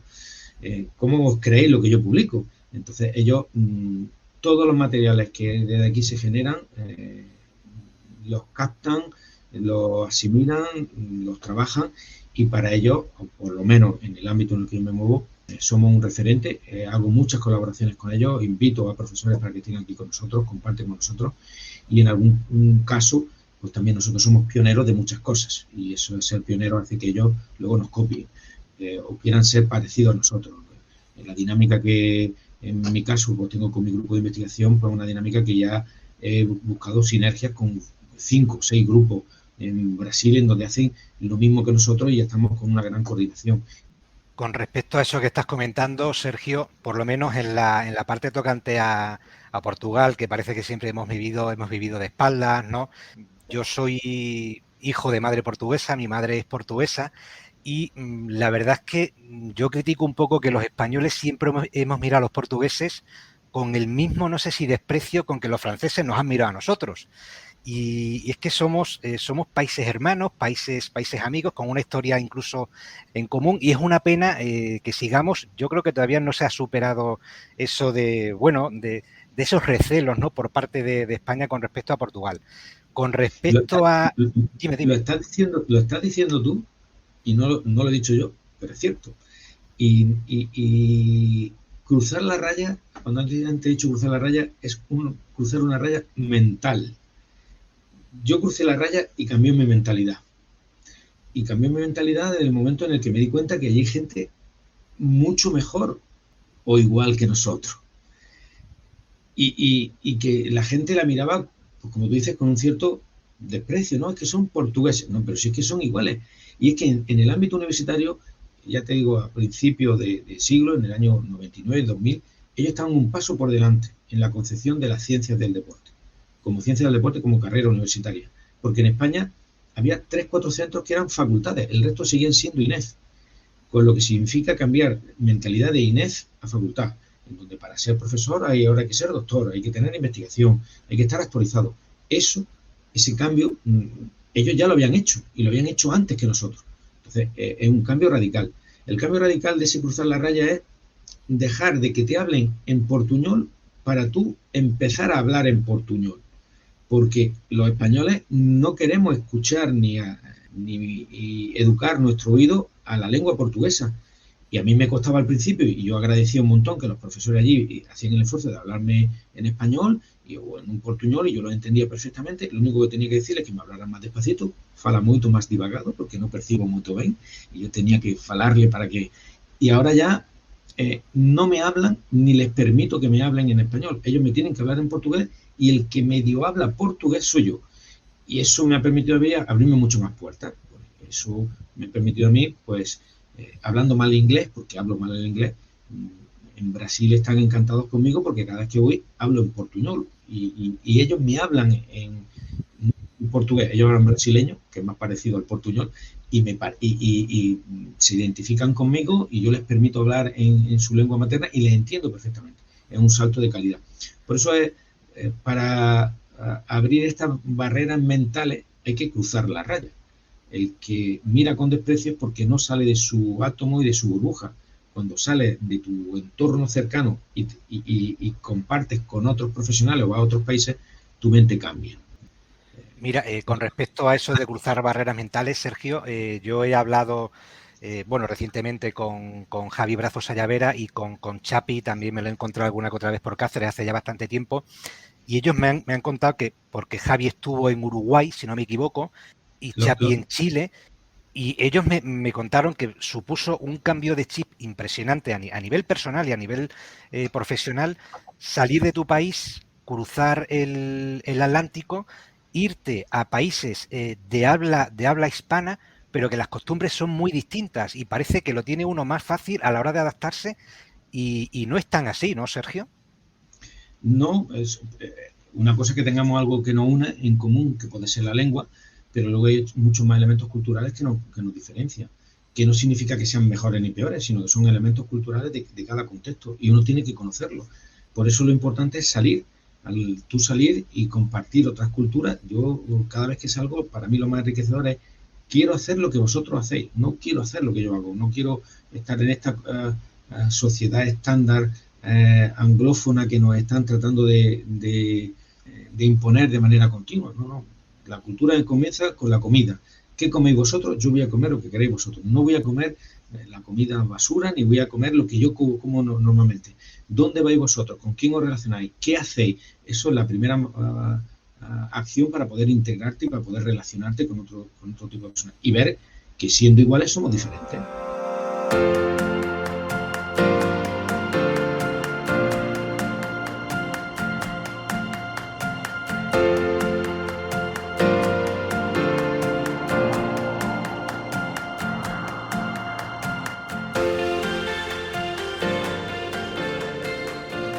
Sergio, te voy a enseñar otra foto.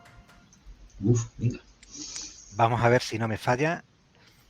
Estás viendo la ficha de un jugador, ¿no, Sergio? Sí. ¿Te suena este mozalbete o no? Bueno, ya no era tan mozalbete, ¿eh? Bueno, pues esa ficha se corresponde con un equipo que yo creé, porque como te comenté también, estaba haciendo el curso de segundo nivel de entrenador de baloncesto, necesitaba tener prácticas como entrenador.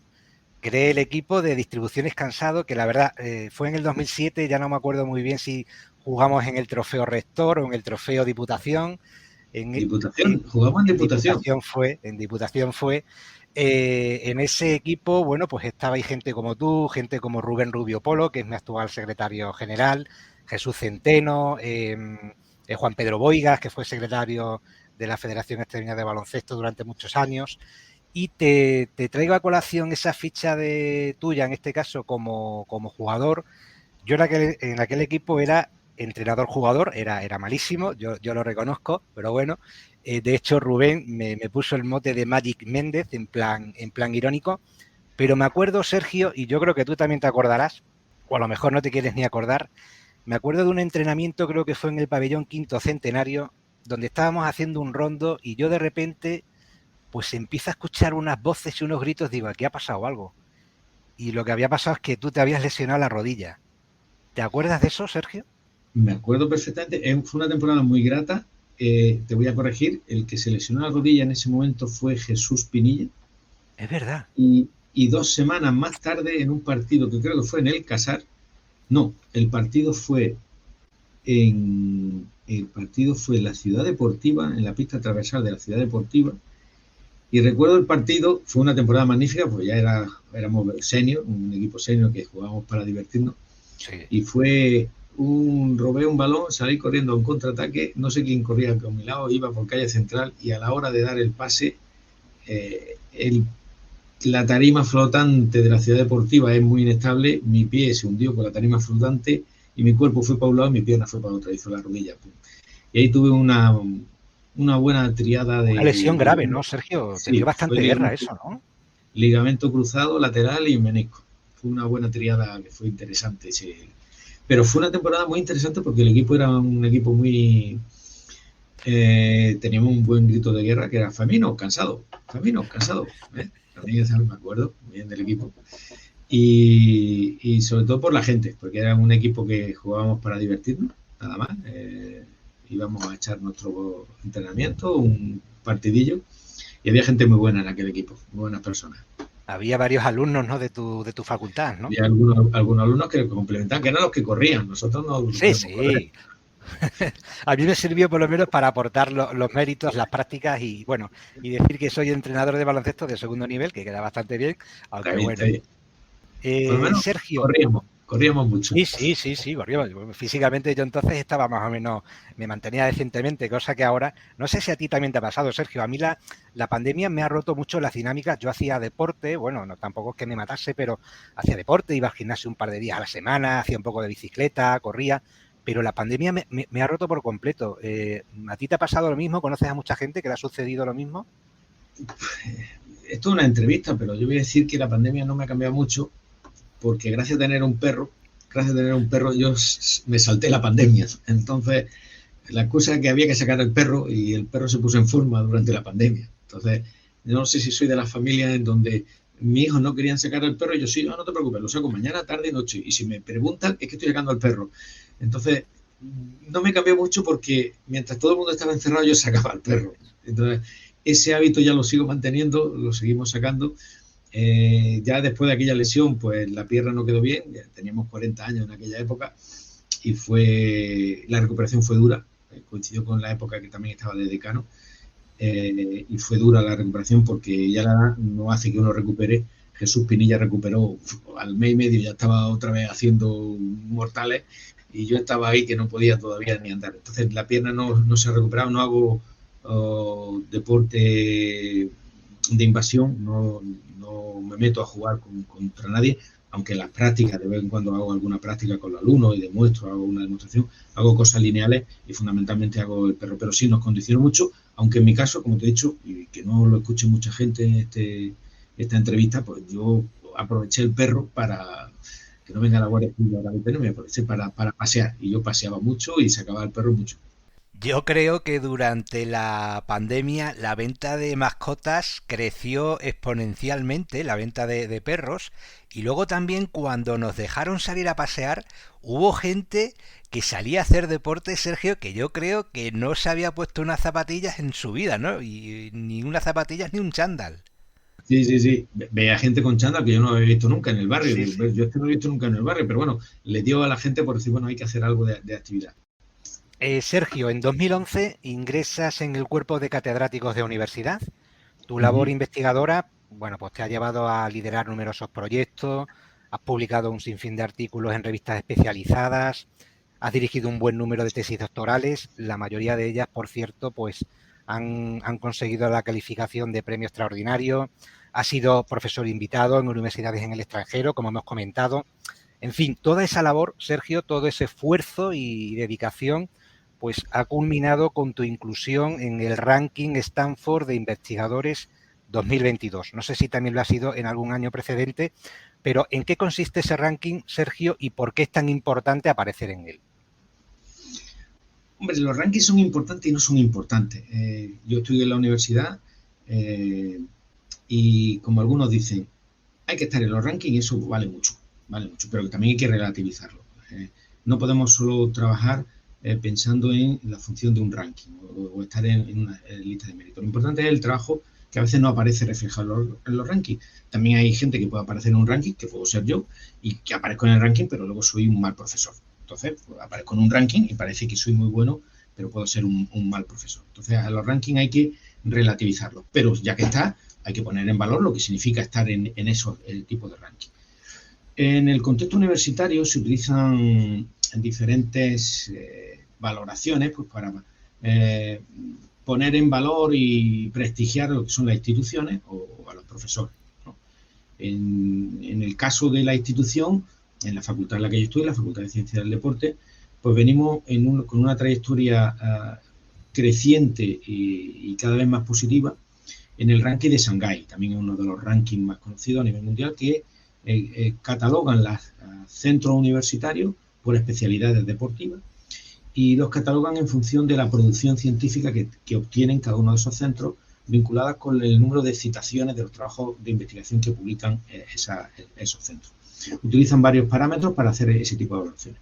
A nivel institucional, la Facultad de Ciencias del Deporte está en el ranking de Shanghái y en este año estamos en el ranking de Shanghái, si no me equivoco mal, en el puesto 18 del mundo. Somos las 18 facultades del mundo y está en Extremadura, pero que a veces no se valora.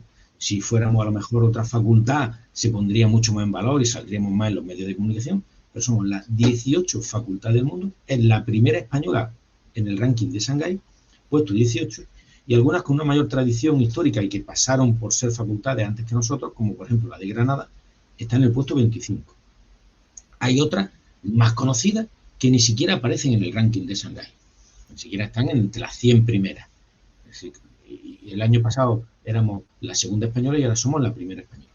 Eso es consecuencia de que las personas que trabajan en la facultad realizan una buena actividad investigadora y tienen una gran capacidad de producción científica. Y en mi caso puede que no coincida que sea un buen profesor, pero bueno, ahí estamos, que producimos una gran cantidad de trabajo.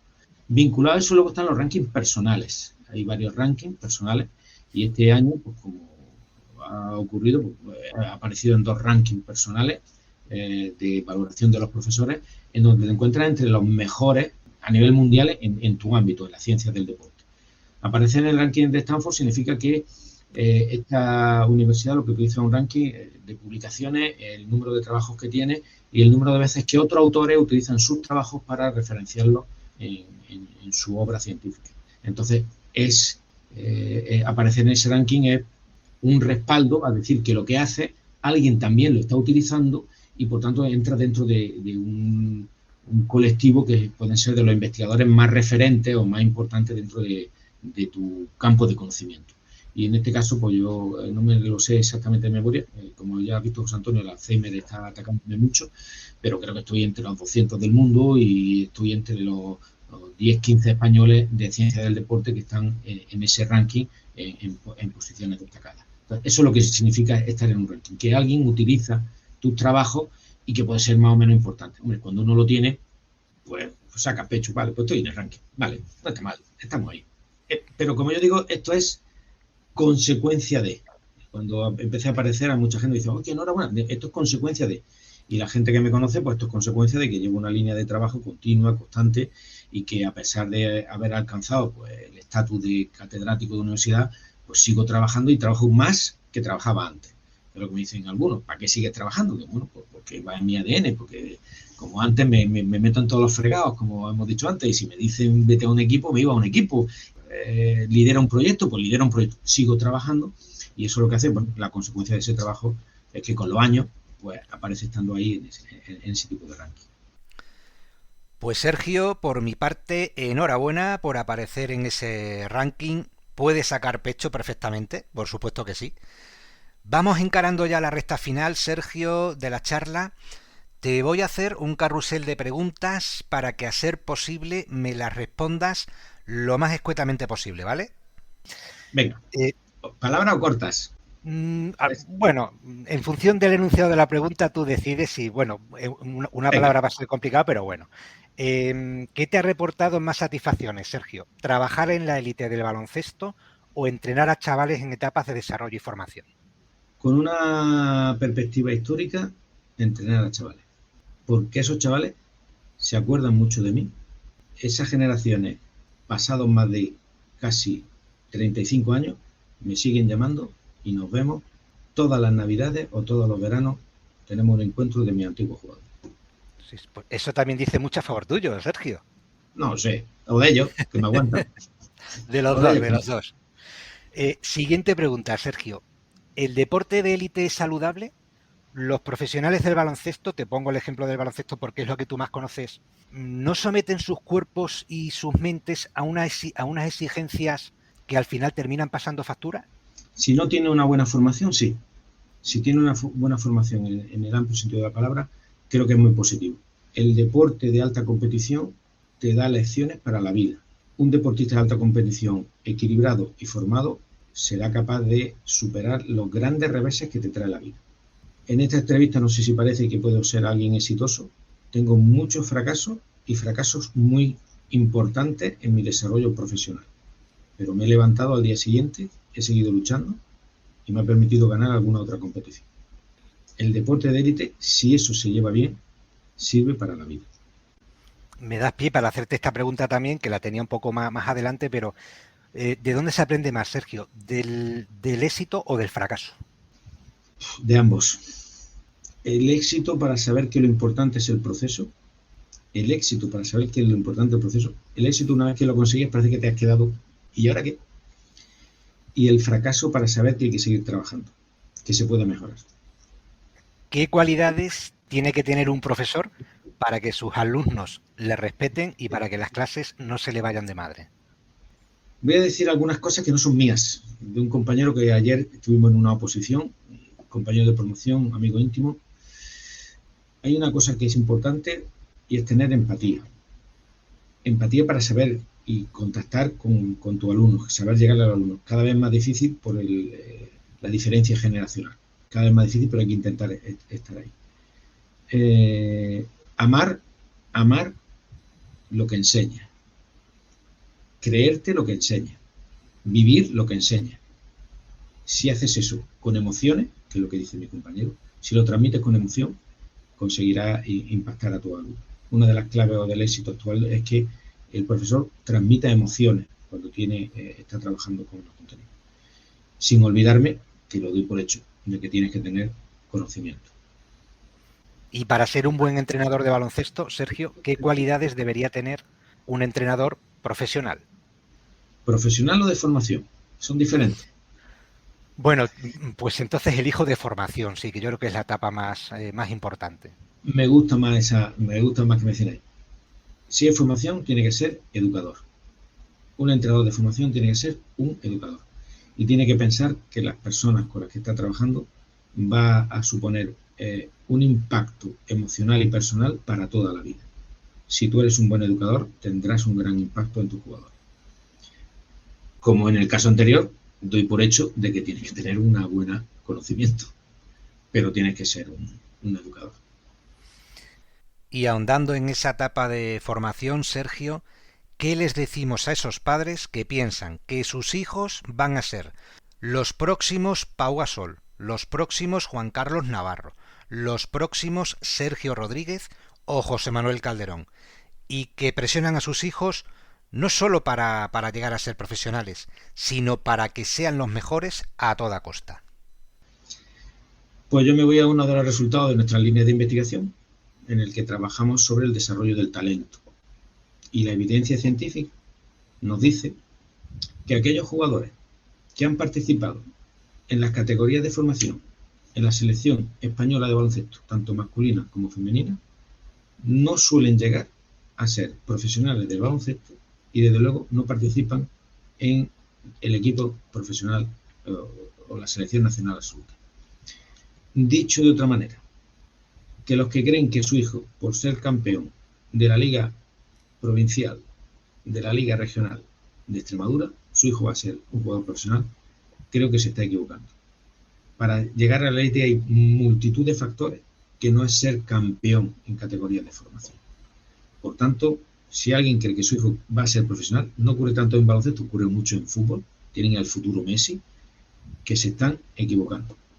Lo que tienen que decirle a su hijo es que disfruten con el juego del baloncesto, que aprendan del juego del baloncesto, que le va a transmitir, si está en una buena estructura y con un buen entrenador, le va a transmitir de manera implícita una serie de valores que les va a permitir desarrollarse como persona en el futuro, que disfruten jugando.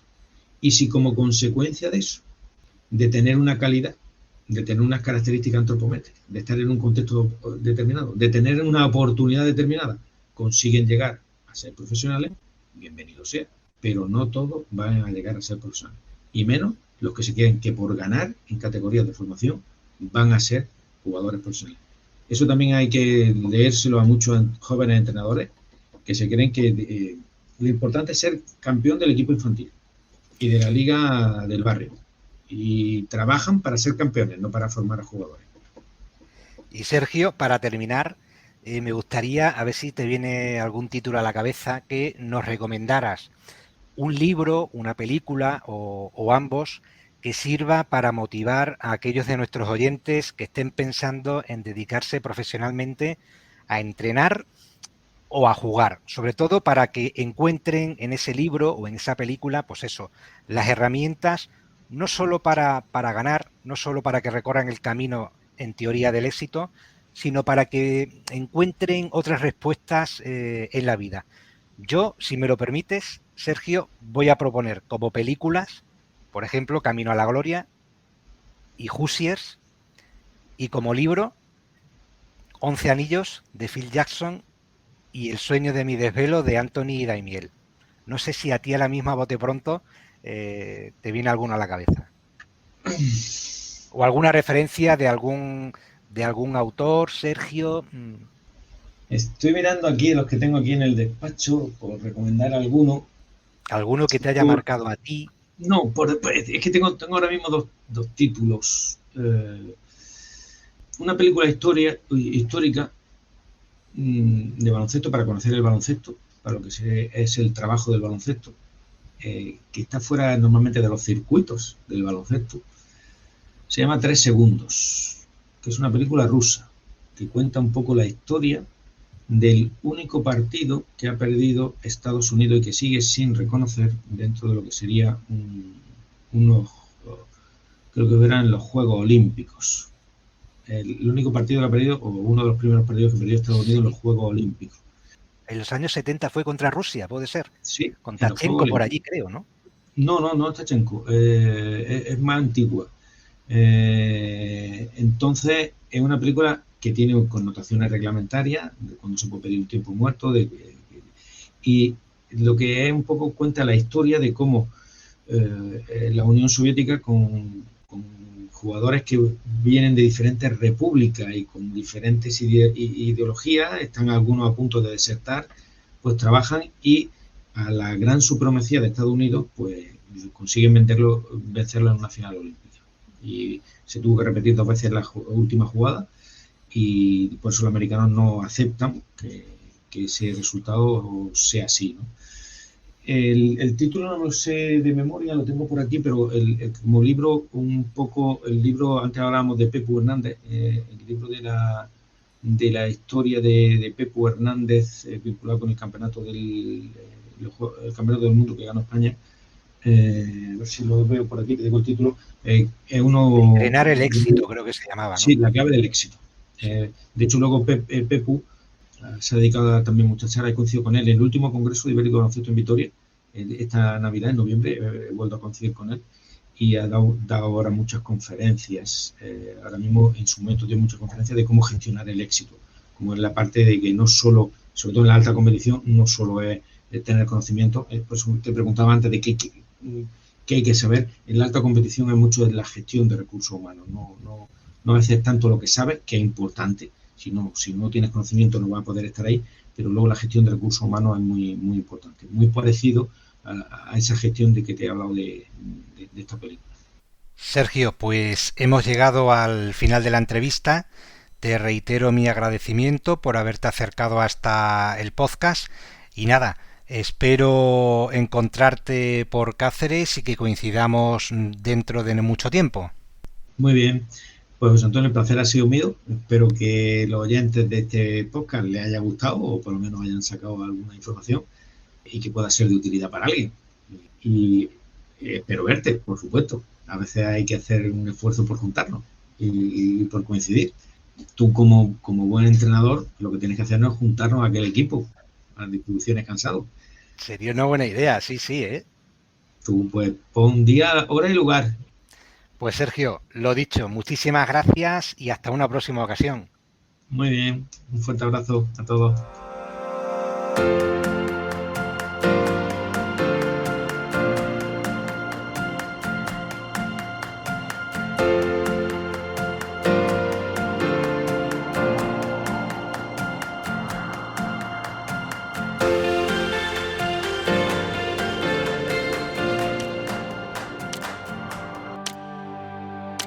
Oh, just when I quit being lonely, just when I found something special, I threw it all away. I'm home, the clock is ticking at midnight. I keep on watching the time pass by, but I just can't walk away, just can't walk away. Oh, oh, oh, oh, oh, oh, oh.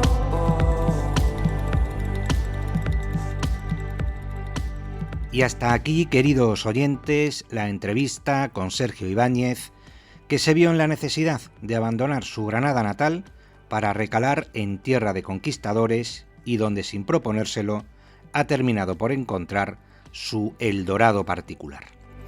Como habréis podido observar a lo largo de la charla, Sergio es pródigo en experiencias, algunas exitosas y otras, como él mismo ha reconocido, no tanto. Y ahí está el mérito, en seguir intentándolo, reponerse a los fracasos para volver a encarar el camino en busca de nuevas oportunidades. Pero sobre todo, la de Sergio ha sido y es una vida cimentada en el afán de conocimiento, en el trabajo constante guiado por la vocación y por la pasión. Una vida que apuntaba hacia unos derroteros y que por caprichos del destino terminó discurriendo hacia el baloncesto y la docencia, disciplinas ambas en las que lleva formando a varias generaciones de jugadores y de alumnos en la cultura del esfuerzo y de los valores que deberían presidir esa trayectoria. Pero como el éxito es relativo y a veces no se esquiva por mucho empeño que pongamos, lo importante para evitar frustraciones es disfrutar del proceso. Y ese disfrute es lo que ha permitido a nuestro protagonista de hoy, quizá sin proponérselo, alcanzar las más altas cotas de la excelencia académica. Porque aparte de catedrático, que ya es mucho decir, Sergio, y esto no lo ha dicho él, pero lo digo yo, es el autor que más trabajos de investigación publica sobre baloncesto en el mundo. Y la Facultad de Ciencias del Deporte de Cáceres, gracias a la labor de su cuadro docente, está considerada dentro de su especialidad como la mejor de España según el famoso ranking de Shanghái. ¿Habéis visto vosotros alguna noticia al respecto en los medios de comunicación extremeños? ¿A que no? Pues esa es la pena, que desde aquí no se valore lo que en otras partes del mundo sí reconocen por méritos propios. Pero bueno, deseando que la charla de hoy haya resultado de vuestro agrado, me despido de todos vosotros hasta el próximo episodio.